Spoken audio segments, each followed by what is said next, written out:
Praise the lord. దేవుని పేరిట మీ అందరికీ వందనాలు. ఒక్కొక్కసారి మనం సహాయం కొరకు దేవుని వైపు చూసినప్పుడు సహాయం మనకు రాకపోవచ్చు. అప్పుడు మనం ఎంతో నిరాశకు లోనవుతూ ఉంటాం. అయితే ఇక్కడ దేవుడు ఎంతైనా నమ్మదగిన వాడు.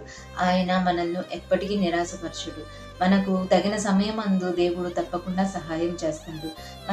మనం చేసిన ప్రార్థనకి జవాబు రాలేదని, మనకు కావలసిన సాయం అందలేదని మీరు కృంగిపోవద్దు, నిరాశపడవద్దు. ఎందుకంటే ఏ సమయంలో ఏది చేయాలో దేవునికి మాత్రమే తెలుసు.